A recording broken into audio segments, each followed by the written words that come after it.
Please subscribe and don't forget to press the bell icon to get notified whenever we upload a new video. नमस्कार, मैं हूं प्रीति रघुनंदन और आप देख रहे हैं न्यूज 18 इंडिया पर अपना फेवरेट डिबेट शो हम तो पूछेंगे। अकबर महान या महाराणा प्रताप?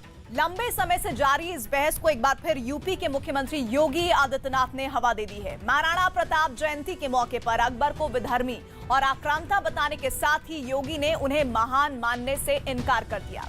योगी का यह बयान इतिहास की भूल की तरफ ध्यान खींचने की कोशिश है, या फिर उत्तर प्रदेश में जिन्ना के बाद एक बार फिर से योगी बना मुगल की जंग?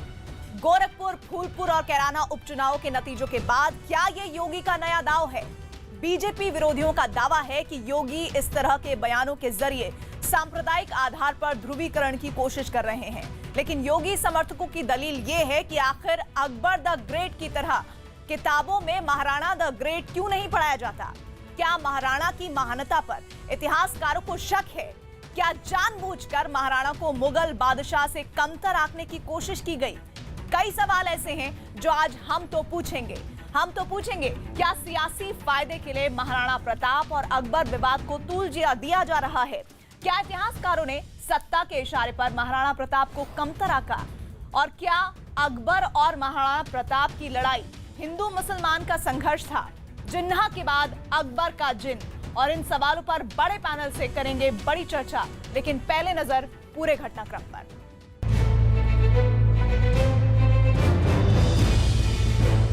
महान अकबर नहीं बल्कि महान महाराणा प्रताप ही हैं।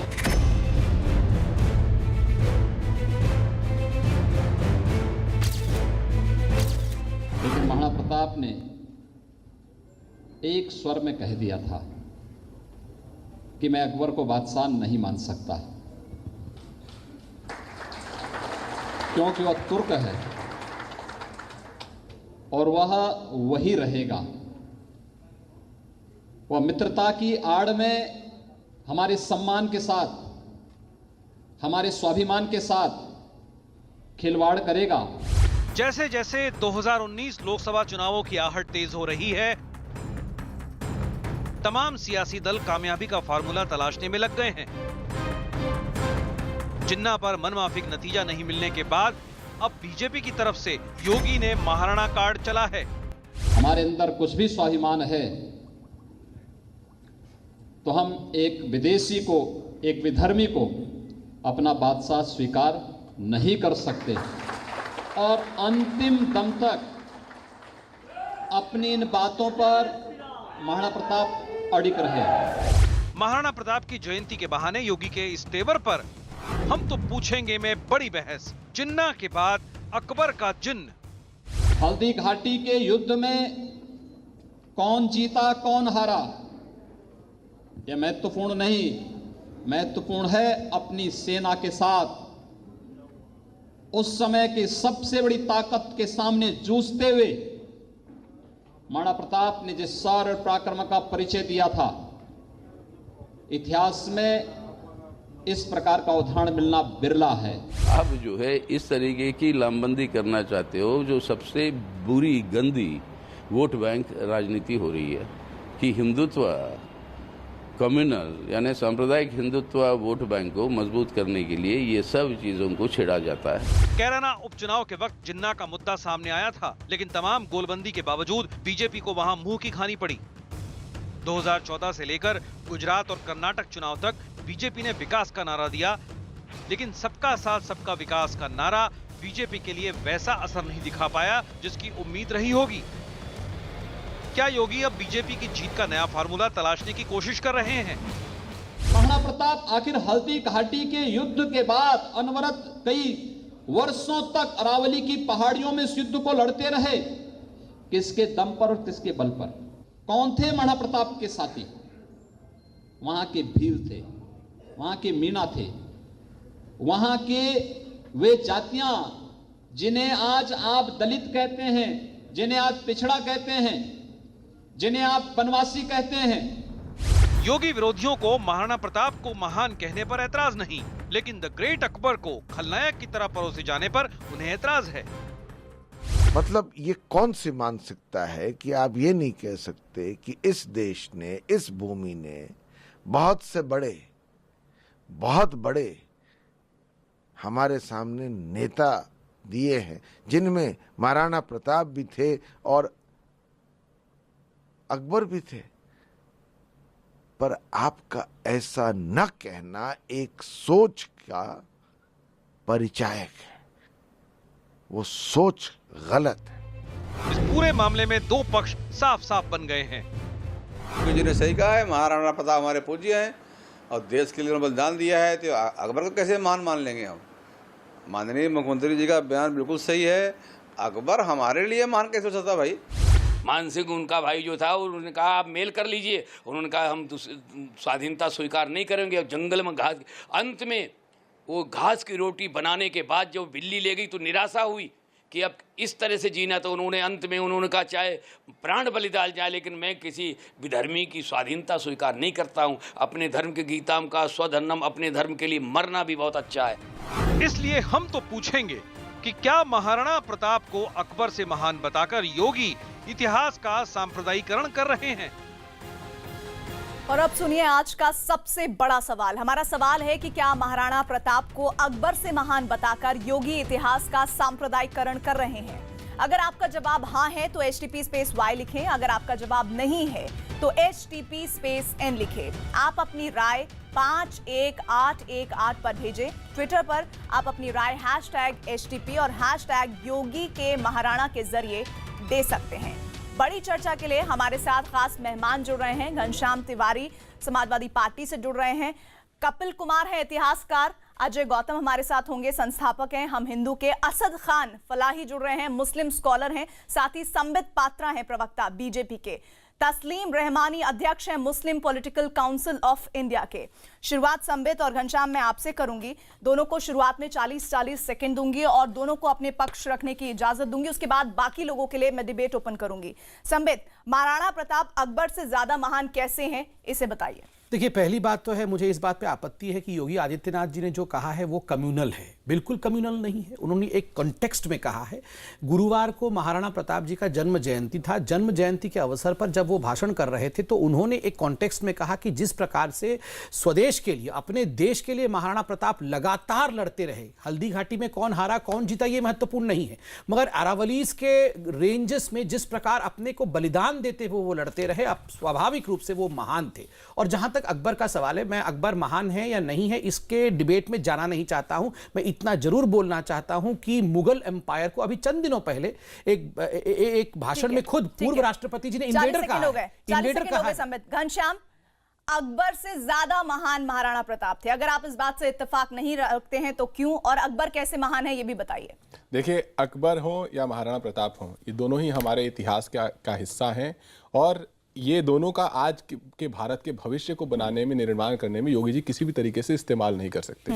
आज उनको मौका मिला है कि वो उत्तर प्रदेश में एक अच्छा मुख्यमंत्री काल दें, नहीं दे पा रहे। पिछले एक साल से हमने उत्तर प्रदेश में चौपट राज देखा है। जब चौपट राज होता है, लोहिया जी कहा करते थे, जब चौपट राज होता है तो उस समय जो नेता होते हैं इसी तरह के बयानबाजी देके करके लोगों का ध्यान भंग करते हैं। ठीक है, महाराणा प्रताप, अकबर दोनों ही हमारे इतिहास में की बुलंद आवाजें हैं। संबित, अभी आपने कहा कि इस बयान को आप सांप्रदायिक नहीं मानेंगे, लेकिन अभी हाल फिलहाल मैं डेट वाइज बताती हूं। 9 मई को, 28 मई को, 15 जून को, तीनों दफे उन्होंने महाराणा प्रताप को बेहतर बताया है अकबर से, और उनके स्टेटमेंट मैं आपको सुनवा भी दूंगी और आप देख भी रहे होंगे लगातार।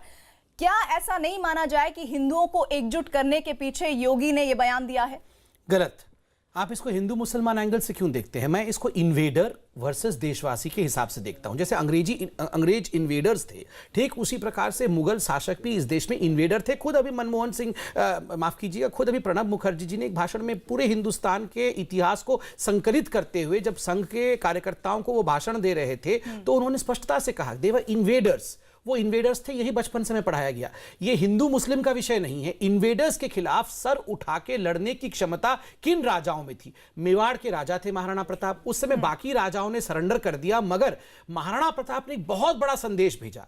मानसिंह भी मैसेंजर के रूप में आया कि आप सरेंडर कर दीजिए और आप अपने हुकूमत को अकबर के चरणों में सौंप दीजिए। मगर मेवाड़ के राजा महाराणा प्रताप ने कहा ऐसा कभी नहीं होगा, जीवन भर तक लड़ूंगा, मगर अपनी मातृभूमि को बचाने के लिए। आप खुद बताइए प्रीति जी, ये बड़ा संदेश है कि नहीं? और मैं मानता हूं इसी संदेश को आगे बढ़ाया शिवाजी ने, उसी संदेश को आगे बढ़ाया रानी लक्ष्मीबाई ने, और उसी संदेश को आगे बढ़ाया 1947 में जब हिंदुस्तान को आजादी मिली।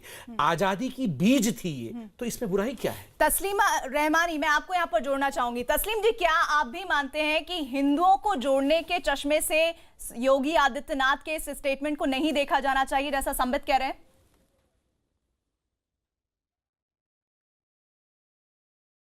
देखिए, मैं अभी रमज़ान के महीने का आखिरी रोज़ा खोल के उतरा हूँ और आसमान पे ईद का चांद देखकर नीचे आके बैठा हूँ। सबसे पहले तो मैं संबित पात्रा जी को ख़ास तौर पर और जितने पैनल में लोग हैं और आप सबके वास्ते से तमाम देश के लोगों को ईद उल फित्र की बहुत बहुत मुबारकबाद। आपको भी ईद की बहुत बहुत मुबारकबाद। आपके दूसरी बात ये कि मैं जिस सभ्यता का शुक्रिया, मैं जिस सभ्यता की नुमाइंदगी करता हूं अपने बचपन से लेके आज तक, मैंने मेरे मोहल्ले में हिंदू रहते थे, मेरी सोसाइटी में हिंदू रहते थे, मैं मुसलमान रहता था। मुझे याद है मैं अपने हाथों में थाली उठा के भंडारे की रोज़ा रख के भंडारा खिलाया करता था। मैं उस सभ्यता से ताल्लुक़ रखता हूँ। मैं दिवाली मिलन और होली मिलन खुद ऑर्गेनाइज किया करता था। मैं उस सभ्यता से ताल्लुक़ रखता हूँ। इसलिए मेरे लिए महाराणा प्रताप जितनी अहमियत रखते हैं, अकबर भी उतनी ही अहमियत रखता है। मैं डिफ्रेंशिएट नहीं कर सकता। और जो संबित पात्रा जी फरमा रहे हैं कि प्रणब मुखर्जी साहब ने वहाँ फरमाया कि वो इन्वेडर्स थे, ये सिर्फ एक मानसिकता है इस देश में जो 100 साल से चली है, जिसने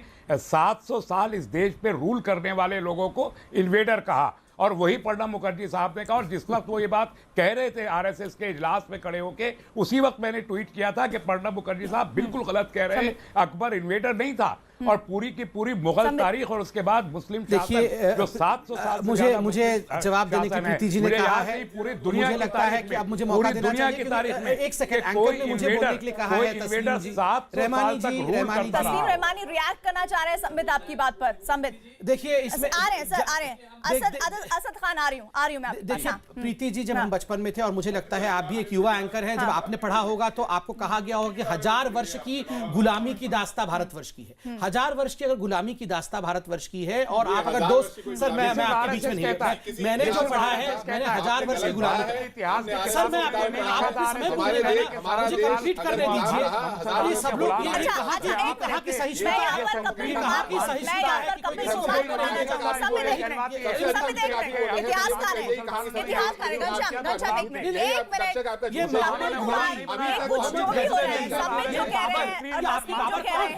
बाबर आपके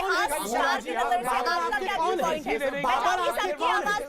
बाबर आपके कौन है?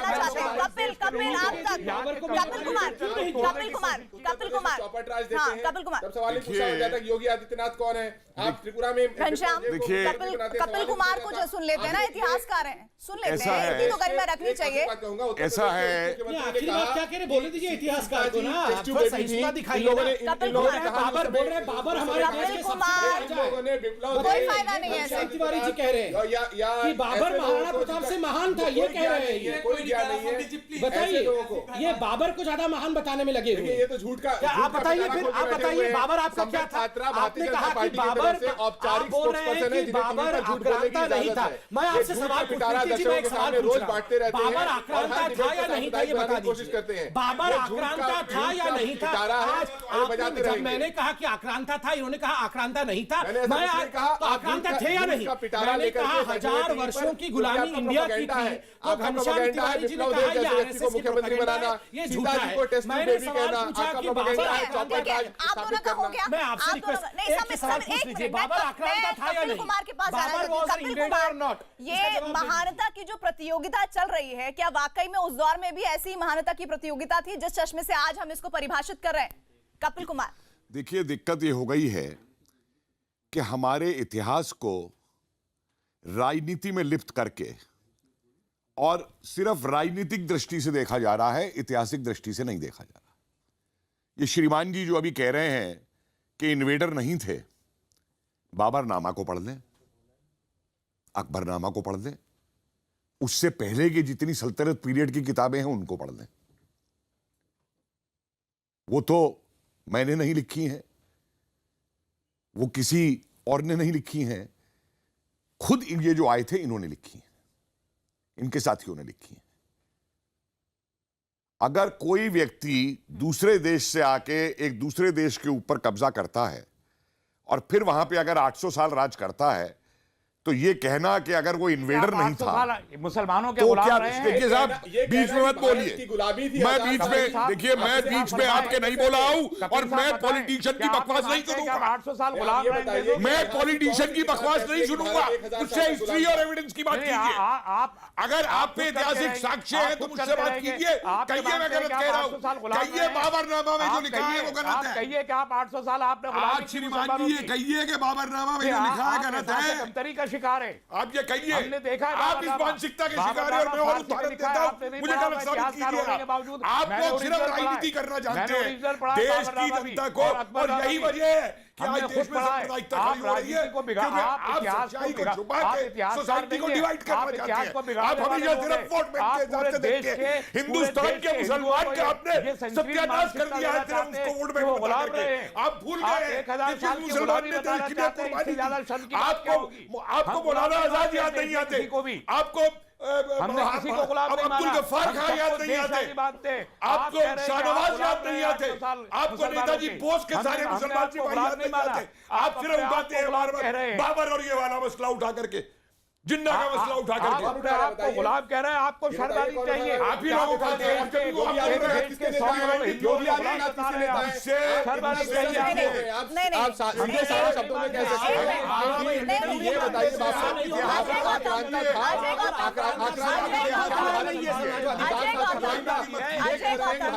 मैं चाहूंगी सबकी आवाज कम की जाए। अजय गौतम, क्या महाराणा प्रताप और अकबर के बीच में हिंदू मुसलमान की लड़ाई थी?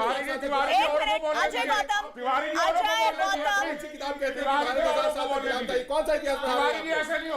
अजय गौतम, क्या महाराणा प्रताप और अकबर को लेकर जो कंपैरिजन हो रहा है उस में हिंदू मुसलमान की लड़ाई थी क्या? अजय गौतम, असद जी, मैं आपके पास आती हूं। अजय गौतम रिएक्ट करें प्लीज। देखिए सारे पूरे फैक्ट हैं, चाहे बाबर हो, हुमायूं हो या अकबर हो, ये सब वो लोग थे जिन्होंने राज के नाम पे इस देश में हिंदुओं को लूटा है। इनकी तुलना लुटेरे और डाकुओं के अलावा नहीं हो सकती।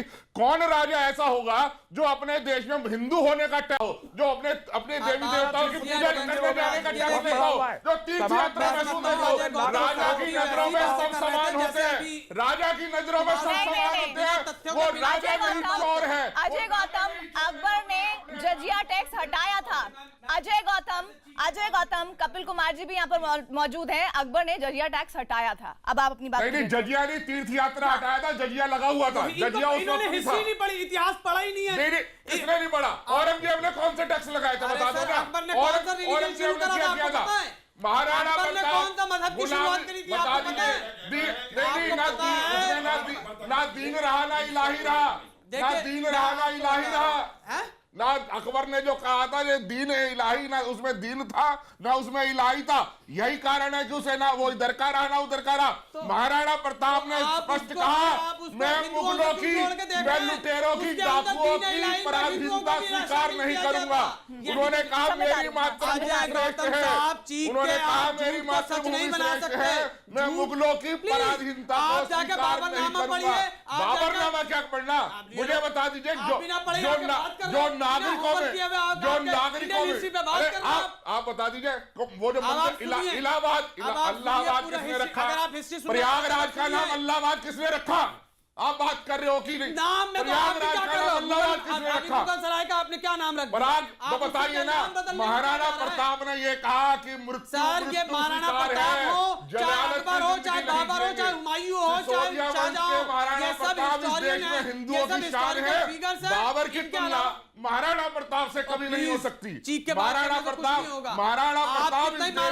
को ग्लोरीफाई कर ले, उससे हिंदुस्तान का भला नहीं होने वाला। हिंदुस्तान का भला नहीं होने वाला। आप कितना ग्लोरीफाई करें, चाहे बाबर को करें, चाहे अकबर को करें, चाहे महाराणा प्रताप को करें, चाहे शिवाजी को करें, आप इस पे बात करें कि हिंदुस्तान का भला और हिंदुस्तान मैं मुगलों की, लुटेरों की, चोरों की पराधीनता स्वीकार नहीं करूंगा। देखिए, पहली बात तो मैं रिक्वेस्ट करना चाहता हूँ, इतना महत्वपूर्ण डिबेट हो रहा है, सब ज्ञानी लोग बैठे हैं, आराम से 10-10 सेकंड बोल लें, सबकी बात जनता सुन पाए। मैं मुझे बोलने बुलाएगा, आप इसका बोल लीजिए।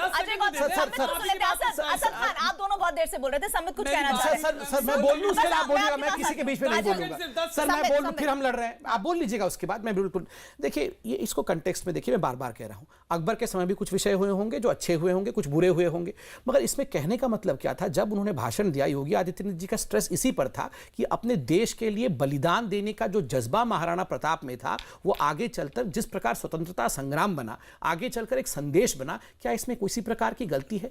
आज आक्रांत, देखिए दुख किस बात की है? दुख इस बात की है कि धर्मनिरपेक्षता के नाम पे हम अपनी हिस्ट्री को डिस्टॉर्ट करते जा रहे हैं। आज तक महाराणा प्रताप को और हल्दी घाटी में जो हुआ उसको आगे बढ़ाने के लिए ये तथाकथित सेक्युलरवादी लोग नहीं किया जा सकता। अकबर फिर आप ज्ञानी आदमी, स्कॉलर है, इस प्रकार लड़िए मत। मेरे बाद आप बोलिएगा, मैं आपके बीच में बोलूंगा नहीं। देखिए मुझे दुख इस बात का है कि आक्रांताओं को आक्रांता कहने में भी सेक्युलरवादियों को परेशानी हो रही है। जो बाबर आक्रांता है उसको आक्रांता कह दिया तो चल बैठते हैं। और आक्रांता के परिवार में ही अकबर आए। ठीक है, अकबर के कौन थे? अकबर के समय में भी बहुत कुछ हुआ। बताइए, 1000 साल की गुलामी की बात आप कर रहे हैं, आप कौन सी नहीं बोल रहा? हमारे साथ कुमार साहब भाई का गुस्सा क्यों हो जाते हो? अकबर के 9 रत्नों में से क्यों झूठ है भैया? हमने पढ़ाया गया है, Mughal rule was an invasion rule. Britishers ने हमारी गुलामी, ब्रिटिशर्स ने हमारे को गुलामी में ढापे। अरे विप्लव देव को क्यों बीच में ला रहे हो? बताइए, विप्लव देव को या अकबर के साथ, योगी आदित्यनाथ विप्लव देव को अकबर के साथ कंपेयर कर रहे हैं? क्या कर रहे हैं? आप क्या लड़ाई लड़ रहे हैं? लॉजिक नहीं है कि सिर्फ उसे बढ़ाया जाए। नहीं, मुझे लगता है कि आप सभी को एक एक ग्लास ठंडा पानी पीने की जरूरत है। मैं हेडलाइंस ले ली हूं और उसके बाद मैं कपिल कुमार के पास दोबारा आऊंगी और साथ ही तस्लीम रहमानी के पास भी जाऊंगी, क्योंकि कपिल कुमार का यहां पर भी पॉइंट बहुत इंपॉर्टेंट है। क्योंकि क्या जिस संदर्भ में आज इस बयान को दिया गया है, क्या उस वक्त भी हिंदू मुसलमान या फिर राष्ट्र जैसी परिकल्पना कुछ थी क्या? इस पर हम डिबेट को आगे बढ़ाएंगे। अभी वक्त हेडलाइंस का।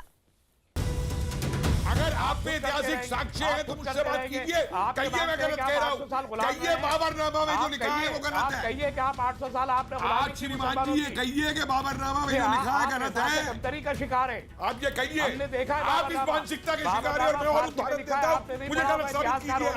आप लोग सिर्फ राजनीति करना जानते हैं देश की जनता को, और यही वजह है कि आज देश में सांप्रदायिकता खड़ी हो रही है, क्योंकि आप सच्चाई को छुपा के सोसाइटी को डिवाइड करना चाहते हैं। और हम तो पूछेंगे में बहुत बड़ी संख्या में लोग हमारे साथ जुड़ रहे हैं, एसएमएस और ट्विटर पर जवाब दे रहे हैं। 18% लोगों का हाँ में जवाब है और 82% लोगों का ना में जवाब है। हमारा सवाल था, क्या महाराणा प्रताप को अकबर से महान बताकर योगी इतिहास का सांप्रदायिकरण कर रहे हैं? यही सवाल हमने ट्विटर पर भी पूछा था, जिसमें 18% लोगों का हाँ में जवाब आया है और 82% लोगों का नहीं में जवाब आया है। मैं आप सभी से गुजारिश करूंगी अब कि कम से कम अगर कोई तथ्यपूर्ण बात हो रही है तो कहने दीजिए, क्योंकि बहुत वक्त है हमारे पास, हम बातचीत करेंगे। और लगातार ट्वीट भी मुझे किया जा रहा है कि हम इतिहासकार को सुनना चाहते हैं और उम्मीद करती हूँ कि कपिल कुमार जब बोलेंगे तो अब कोई उन्हें डिस्टर्ब नहीं करेगा, बीच में नहीं बोलेगा। कपिल कुमार जी, मैंने ब्रेक से पहले ये पूछा था कि क्या जिस राष्ट्र की दुहाई दी जा रही है योगी आदित्यनाथ के द्वारा कि वो महाराणा प्रताप जिन्होंने राष्ट्र के लिए इतना कुछ किया, इतनी लड़ाई ली और कभी किसी के आगे घुटने नहीं टेके, उनको हमें अकबर से ज्यादा महान मानना चाहिए, ये उनका स्टेटमेंट है। क्या आप ये हमारे साथ जानकारी साझा करेंगे कि उस दौर में राष्ट्र जैसी कोई कल्पना थी, जैसा कि योगी आदित्यनाथ कह रहे हैं कि विदेशी को नहीं बल्कि देश के जो महान सपूत हैं उन्हें हमें ज्यादा तवज्जो देनी चाहिए? मुझे थोड़ी इस सवाल पे आपत्ति है। ये जो बार बार एक चीज बनाई गई कि भारत नाम का कोई राष्ट्र नहीं था, तो फिर अंग्रेज जो है पागल होके किस देश को ढूंढ रहे थे? अपनी कंपनियों के नाम उन्होंने ईस्ट इंडिया कंपनियां सबने क्यों लिखी थी? इंडिया नाम क्यों आया था? कोलंबस पागल होके किस देश को ढूंढ रहा था? मुसलमान राष्ट्र पर आ चुके थे। सिकंदर ने कहां पे आक्रमण किया था? आ चुके थे।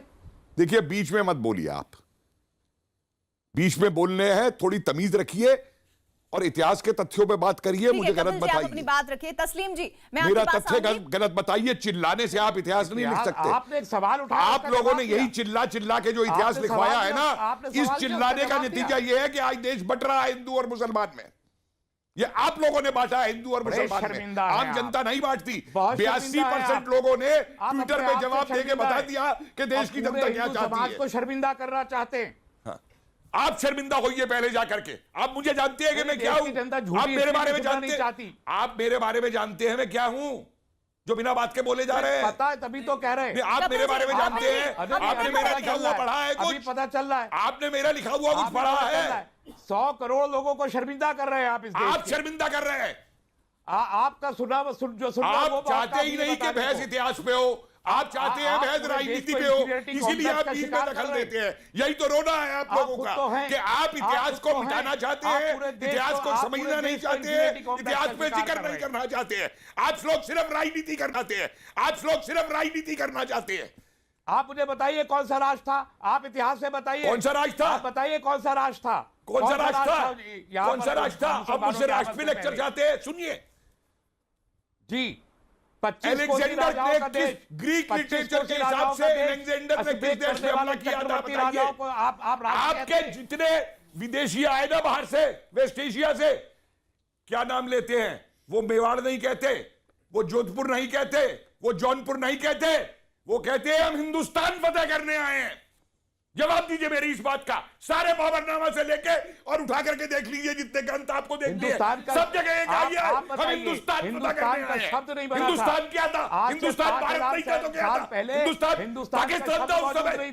क्या बोलते हैं आप? रिकॉर्ड पे बात करिए जनाब जी, श्रीमान जी, आप रिकॉर्ड पे बात करिए। आपके जितना फारसी का लिटरेचर है, जितना अरबिक लिटरेचर है, वो हिंदुस्तान शब्द इस्तेमाल करता है। हिंदुस्तान क्या था मुझे बताइए। हिंदुस्तान नाम मैंने नहीं रखा है, हिंदुस्तान नाम मैंने नहीं रखा, हिंदुस्तान नाम उन्होंने ही रखा है। सारी किताबें उठा के देख लीजिए और कहिए कि हिंदुस्तान नाम नहीं था इस देश का। आप लोग हिंदुस्तान के संघीय फेडरेशन को समझ ही नहीं सकते, क्योंकि आप लोग पाश्चात्य फेडरलिज्म के दास हो गए।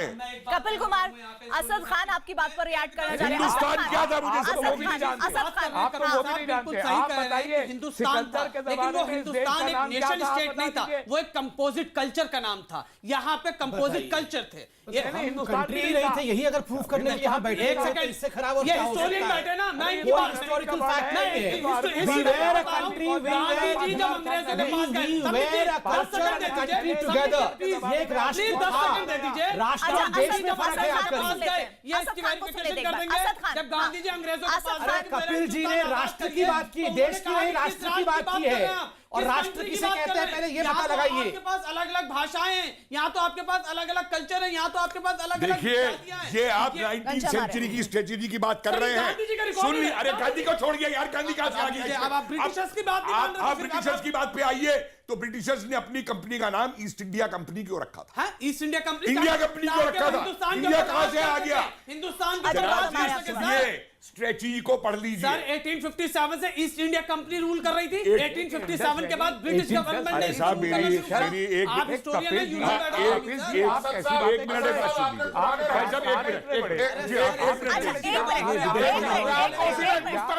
अजय गौतम, एक मिनट। जब कोलंबस निकले थे ना, असद खान 30 सेकंड में आप अपनी बात पूरी कीजिए, फिर उस पर कोलंबस पागल होके कपिल जी, इससे कोई फायदा नहीं है ऐसे डिबेट करने का। असद खान, आप अपनी 30 सेकंड में बात पूरी कीजिए, फिर मैं कपिल कुमार की बात को आजाद करो। प्रीति जी, बिल्कुल। तो अंग्रेजों ने गांधी जी से क्या कहा कि आप किस देश की बात करते हैं, किस कंट्री की बात करते हैं, किस नेशन स्टेट की बात करते हैं? रिकॉर्डेड है, मैं आपको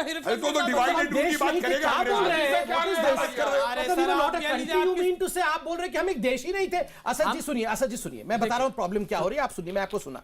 देखिए प्रॉब्लम ये हो रही है, मैं पहले आपको ईद मुबारक देते हुए कह रहा हूं भाई, आप असद भाई मेरे भाई हो, आप रहमानी जी भी मेरे भाई हैं, सुनिए मेरे भाई, दोनों भाई मेरे सुनिए आप। प्रॉब्लम ये हो रही है कि मैं बाबर पे अटैक करता हूं तो रहमानी जी मेरे को अटैक करना शुरू कर देते हैं।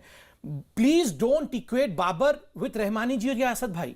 आप दोनों अलग हैं, बाबर अलग है, वो आक्रांता है, आप मेरे भाई। Exactly. इसलिए please don't equate.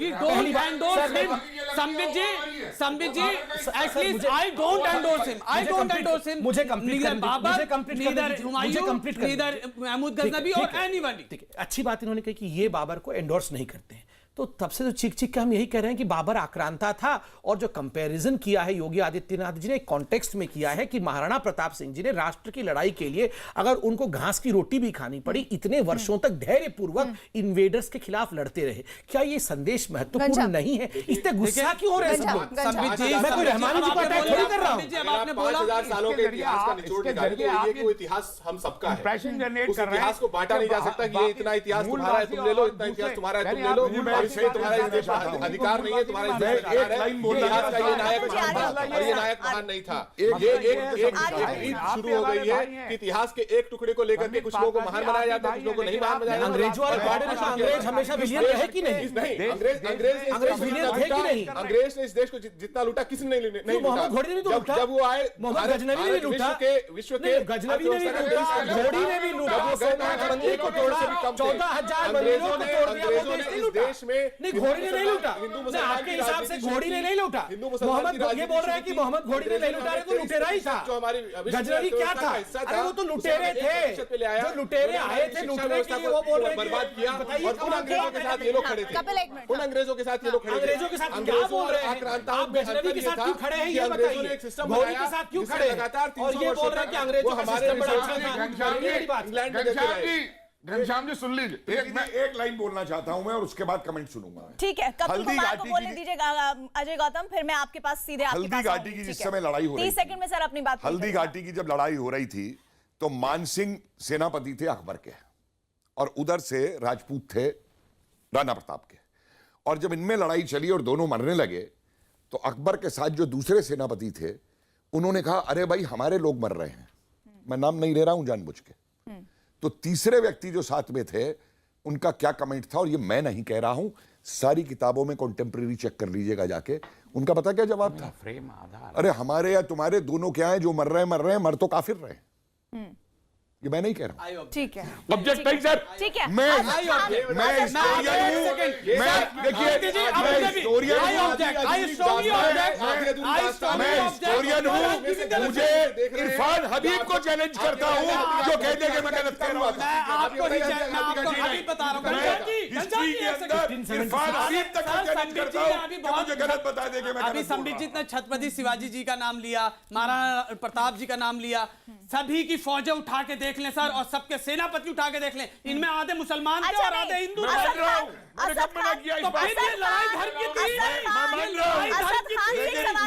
Kapil Kumar ji रुक जाइए, असद खान से मेरा सवाल है। असद खान अकबर ने गाजी की उपाधि क्यों ली थी?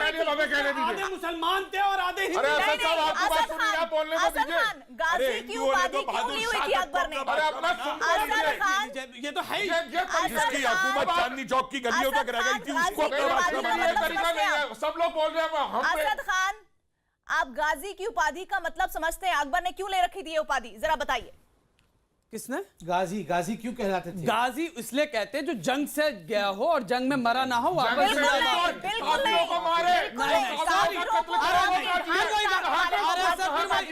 प्रीति जी हाथ लेके रॉन्ग कोट कर रही हैं। मैंने इसीलिए कहा आप कोई भी हिस्ट्री की बुक उठा के देख लीजिए, उसमें आधे मुसलमान फौज दोनों इधर, अकबर की फौज में भी, छत्रपति शिवाजी की फौज में भी, महाराणा प्रताप की फौज में भी, और किसी भी राजा की फौज को देख लीजिए, उसमें आधे हिंदू थे और आधे मुसलमान थे।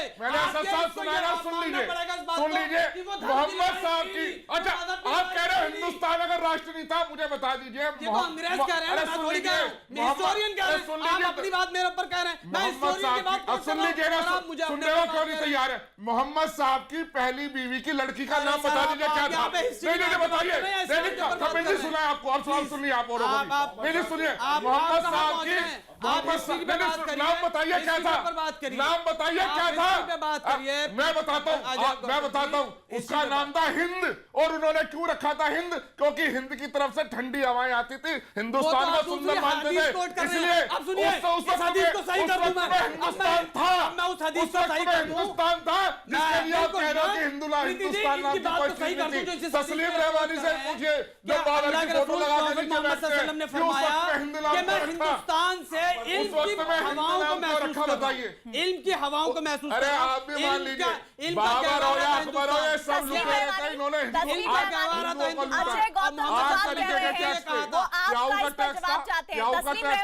का टैक्स था, तीर्थ यात्रा महसूस था, और उसमें देवस्थानों का टैक्स था। आज हिंदुओं से लेकर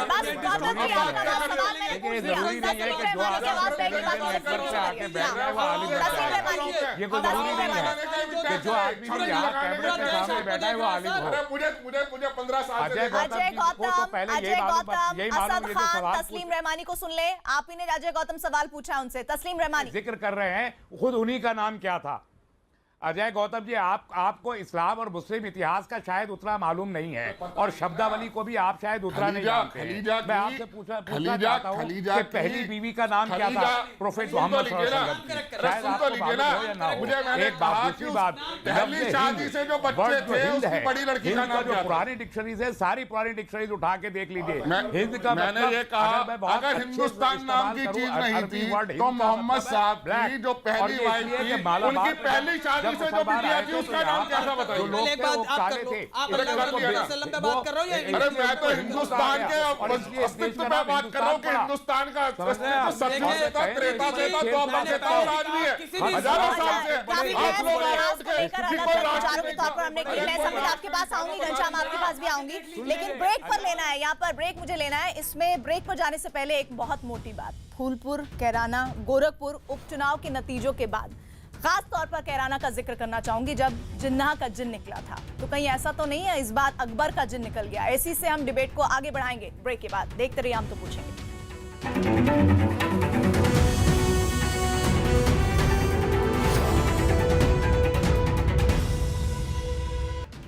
इस डिबेट में लगातार गर्मा गर्म बहस हो रही है और हम उम्मीद कर रहे हैं कि जो सही इतिहास है वो सामने आ पाए। कितना आ पाता है अंत तक जब पहुंचेंगे तो आपको बताएंगे। इस बीच लगातार एसएमएस और ट्विटर पर जवाब भी हमें मिल रहे हैं। 20% लोगों का जवाब हाँ में आए हैं। सवाल एक बार फिर से आपको बता देते हैं, क्या महाराणा प्रताप को अकबर से महान बताकर योगी इतिहास का सांप्रदायिकरण कर रहे हैं? 20% लोग हाँ में जवाब दे रहे हैं और 80% लोग ना में जवाब दे रहे हैं। यही हमने सवाल ट्विटर पर भी किया था, जिसमें हमें 17% लोगों का हाँ में जवाब आ रहा है और 83% लोगों का नहीं में जवाब आ रहा है।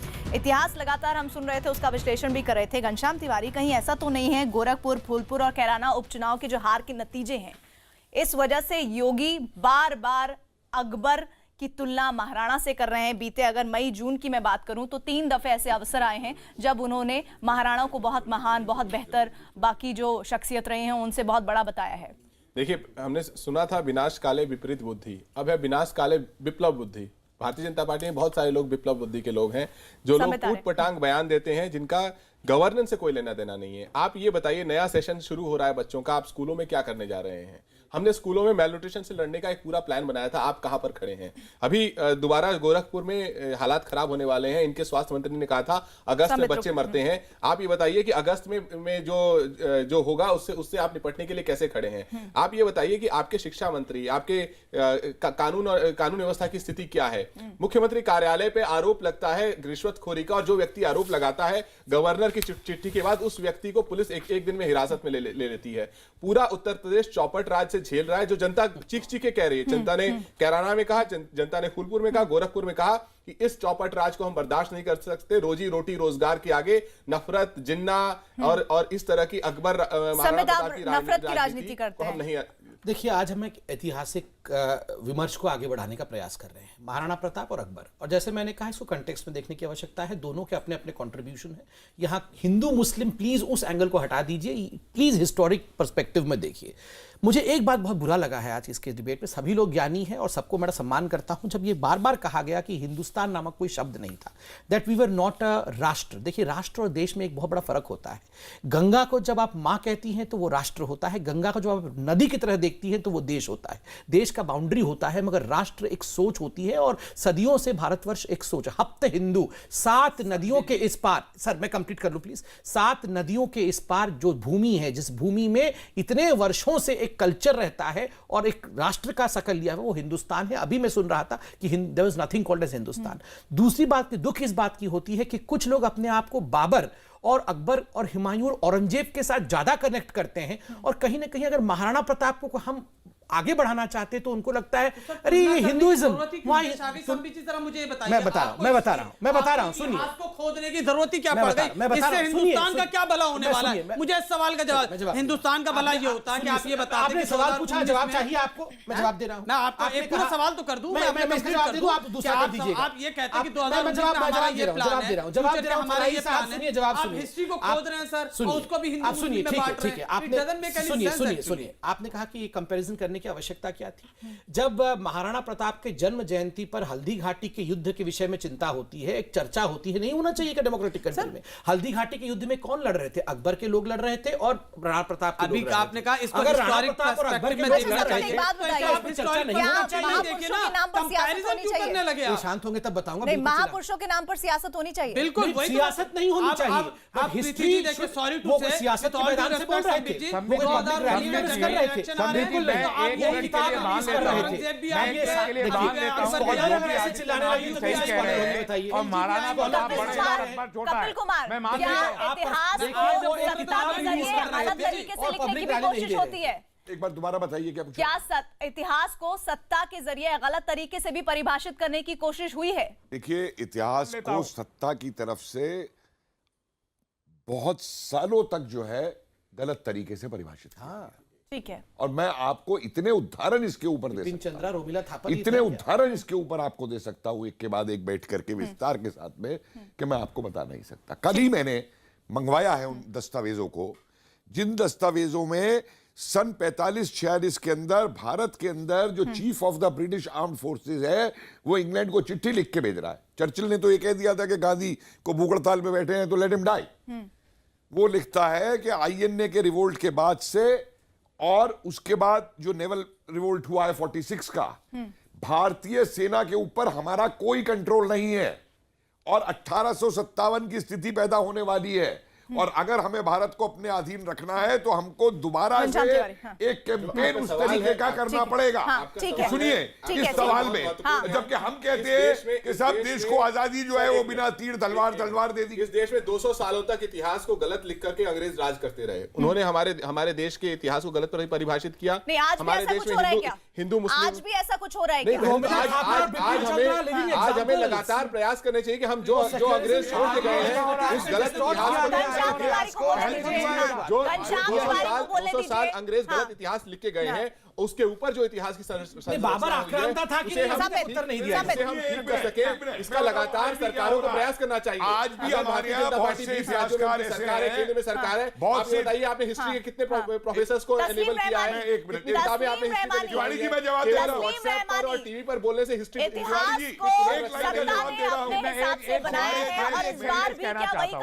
मैं सिर्फ एक जुमला बोलना चाहता हूँ, मैं ये पूछना चाहता हूँ संबित पात्रा जी से, संबित पात्रा जी से। हाँ जी, मैं संबित पात्रा जी से एक बात पूछना चाहता हूं। अगर आज हम योगी जी की ये बात मान लें कि महाराणा प्रताप भी अकबर से बड़े थे और अकबर महाराणा प्रताप जी से छोटे थे, मैं बात एक मिनट के लिए मान लेता हूं, तो क्या ये मान लेने के बाद उत्तर प्रदेश की कानून और व्यवस्था की हालत बदल देंगे आप?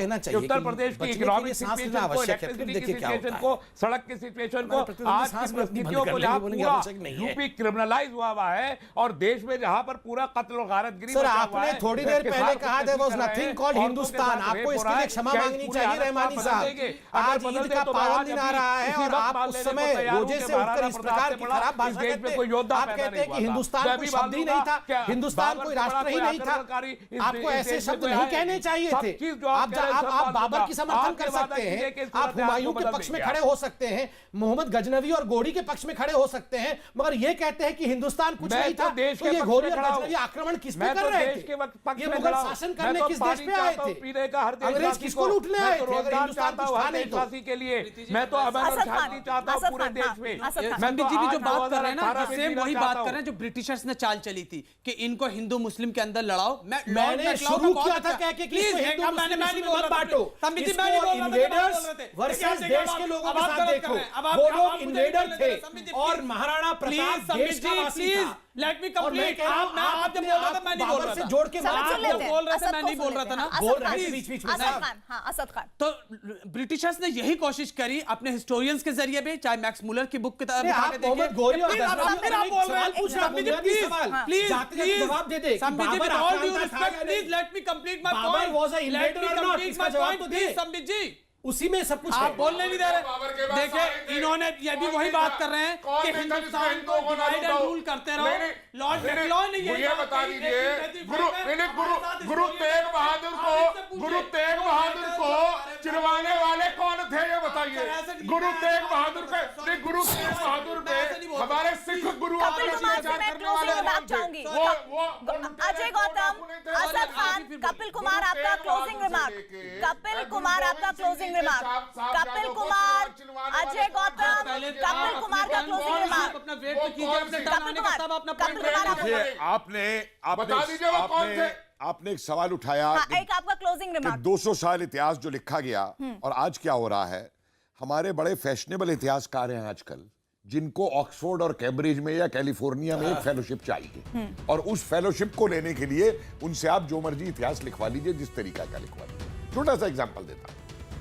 अकबर ने चित्तौड़गढ़ जीता, किताब में लिख दिया गया हिस्ट्री की, अकबर ने चित्तौड़गढ़ जीता।